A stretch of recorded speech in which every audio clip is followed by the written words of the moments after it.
Halo semuanya, perkenalkan nama saya Ebenezer, NPM 23140018, di mana di video kali ini saya diberikan tugas untuk menjawab beberapa pertanyaan dari dosen, di mana mata kuliah ini adalah media pembelajaran bahasa Indonesia di sekolah dasar. Di mana pertanyaan yang pertama adalah, jabarkanlah contoh media untuk pembelajaran membaca. Di mana membaca adalah salah satu cara seseorang mampu menyimak atau memahami beberapa kalimat. Di mana membaca ini sering sekali kita dengar, seperti di SD, di kelas 1 itu mulai membaca dan memahami beberapa kalimat seperti huruf A, B, dan C, dan seterusnya. Di mana membaca ini akan meningkatkan kemampuan cara kita, bagaimana cara kita berinteraksi kepada orang lain. Di mana contoh dalam proses membaca yang pertama yaitu buku cerita. Dalam buku cerita kita mampu memahami atau menambah skill kita dalam membaca, karena dalam buku cerita banyak sekali hal-hal yang dapat kita ambil, mulai dari memahami kata, mulai dari memahami berbagai makna dalam kalimat. Yang kedua yaitu kartu kata, di mana dalam kartu kata ini siswa dapat memahami kata baru dalam suatu kalimat, karena mereka mampu memahami berbagai kalimat-kalimat baru yang mereka mampu ketahui atau mereka penasaran. Yang ketiga yaitu majalah atau koran, di mana majalah atau koran mampu meningkatkan kemampuan mereka dalam memahami, dalam menyimak. Ini hampir sama dengan buku cerita, karena di dalamnya mereka akan memahami berbagai hal, mulai dari itu kalimat-kalimat kata, baik itu kalimat yang sering mereka dengar atau kalimat-kalimat yang menurut mereka tidak pernah mereka dengar. Itulah gunanya proses membaca. Dan ada lagi beberapa contoh seperti buku teks, di mana buku teks itu sering kita gunakan seperti membaca beberapa cerita, seperti cerita dongeng. Ketika kita membaca atau memahaminya, maka itu dinamakan membaca. Itulah beberapa manfaat yang dapat kita pahami dan dapat kita ambil dari berbagai contoh yang sudah saya jelaskan.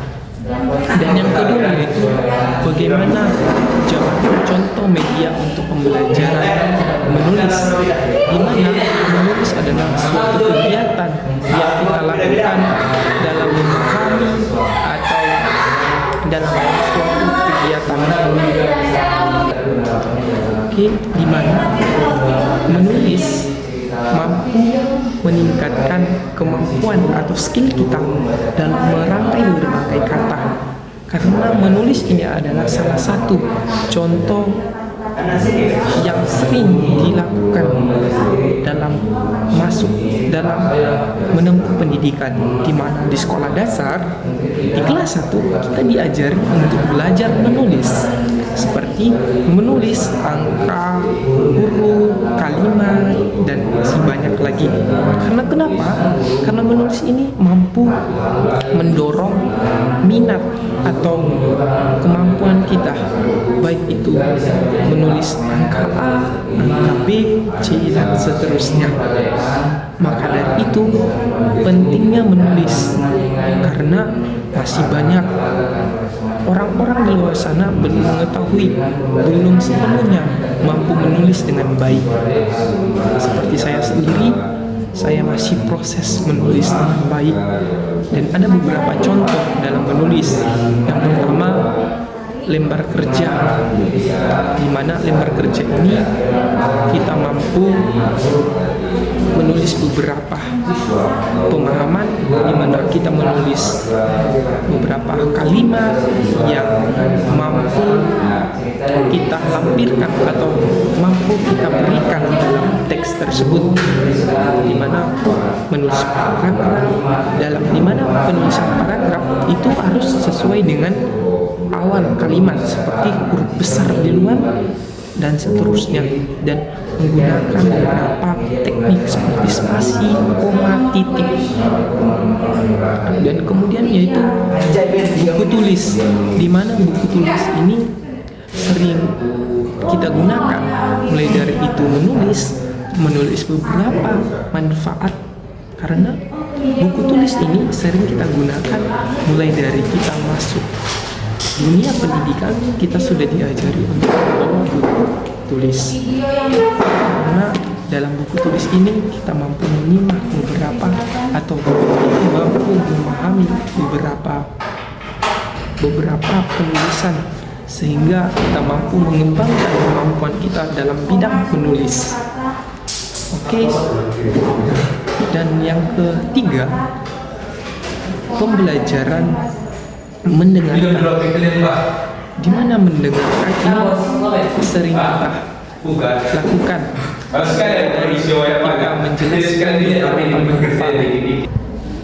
Oke, di mana dalam mendengarkan sendiri kita sering memahami yang presentasi, perekaman video, kita sering mendengarkan, apalagi ketika orang menyampaikan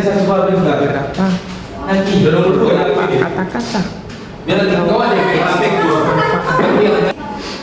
di mana mendengarkan sering kita pahami ketika orang sedang menjelaskan beberapa materi, maka kita sebagai audiens akan mendengarkan dan memahami beberapa penyampaian yang akan disampaikan oleh pemateri, di mana mendengarkan ini akan meningkatkan daya atau fokus kita kepada orang yang menjabarkan atau yang menyampaikan. Dalam hal ini, mendengarkan meningkatkan beberapa kemampuan kita dalam cara kita memahami beberapa kalimat yang disampaikan oleh orang lain. Ada beberapa contoh dalam pembelajaran mendengarkan.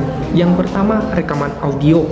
Di dalam rekaman audio, kita mampu memahami beberapa kata-kata atau penyampaian yang disampaikan dalam audio tersebut. Misalnya nih, cerita.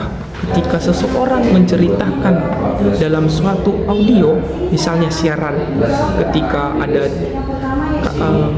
dalam siaran ini menceritakan ada beberapa kasus penculikan anak, maka otomatis kita akan mendengarkan. Dan yang kedua, video, di mana video ini sering kita dengar dalam kehidupan sehari-hari, apalagi ketika kita nonton TV, nonton YouTube, TikTok, dan lain sebagainya. Itu adalah fokus video, karena kita melihat orang lain berbicara tetapi kita yang mendengarkan. Yang ketiga yaitu podcast, di mana podcast ini sering kita dengar dalam TV, di mana mereka berbincang-bincang tentang beberapa manfaat atau tentang diskusi usaha mereka. Kita hanya pendengar atau memahami beberapa trik atau cara mereka agar usaha mereka atau pendapatan mereka lebih besar. Dan itulah pengetahuan saya tentang mendengarkan. Dan ada pembelajaran dan juga ada pembelajaran berbicara, seperti saya ini dalam berbicara, di mana pembelajaran berbicara adalah menyampaikan beberapa kata kepada orang lain atau lawan bicara dengan beberapa kata, sehingga mengaitkan atau menyampaikan beberapa tujuan kita, apa yang sedang kita sampaikan kepada orang lain. Dan ada beberapa contoh dalam proses membaca. Astaga, salah. Di Di mana pertanyaan keempat adalah pembelajaran berbicara. Di mana pembelajaran berbicara ini adalah suatu kegiatan yang dilakukan oleh orang lain atau tatap muka, menjelaskan beberapa, misalnya nih ada diskusi dalam suatu kelompok itu, maka mereka akan membicarakan apa saja yang akan dilakukan. Dalam proses berbicara ini, kita harus memberikan kata-kata yang sopan, spesifik, dan sesuai dengan yang kita harapkan. Di dalam proses berbicara ada beberapa contoh. Yang pertama, permainan peran. Dalam permainan peran sering kita dengar, apalagi dalam TV atau dalam drama-drama seperti drama Korea, peran. Di mana contoh yang pertama yaitu permainan peran. Di mana permainan peran ini media yang sering digunakan yaitu bagaimana cara seseorang berbicara kepada orang lain, seperti dalam kegiatan-kegiatan yang sering dilakukan mereka dalam suatu film. Di mana yang kedua yaitu presentasi. Dalam presentasi kita sering mendengarkan, baik itu dalam diskusi kelompok maupun presentasi di depan kelas, di mana kita menyampaikan beberapa kalimat yang pasif, yang mampu didengar oleh orang lain. Itulah dinamakan dengan berbicara. Seperti saya ini, dimana saya lagi berbicara kepada audiens semua, dimana saya menyampaikan beberapa soal-soal atau jawaban yang diberikan. Yang keempat yaitu diskusi kelompok. Nah, di dalam diskusi kelompok kita memahami beberapa kegiatan seperti lawan kata. Ketika kita ngobrol kepada teman kita dalam kelompok, itu mengakibatkan proses suatu kegiatan atau model pembelajaran berbicara. Maka dari itu banyak hal-hal yang mampu meningkatkan bagaimana kegiatan berbicara kita dengan baik dan sesuai harapan yang kita inginkan. Maka dari itu teman-teman semuanya, dalam kegiatan atau dalam manfaat dalam berbicara ini sangat diperlukan oleh banyak orang, apalagi membutuhkan keberanian atau tidak introvert yang tidak mengakibatkan cara berbicara kita akan seperti ini. Oke, terima kasih. Dan yang terakhir, saya akan menjelaskan tentang gimana pentingnya media dalam pembelajaran bahasa Indonesia. Di mana media ini sangat penting loh dalam media pembelajaran bahasa Indonesia, apalagi ketika kita menjelaskan beberapa pembelajaran kepada peserta didik, itu sangat membutuhkan media, apalagi dalam bahasa Indonesia.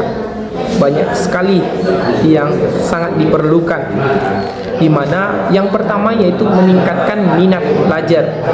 Di dalam ketika kita memberikan media, maka minat siswa dalam memahami dalam pembelajaran tersebut, mereka akan penasaran bagaimana media tersebut akan meningkatkan kemampuan atau proses berpikir mereka dalam suatu gambar atau peran atau kegiatan-kegiatan yang mengakibatkan tentang gambar atau media yang mampu meningkatkan kemampuan mereka.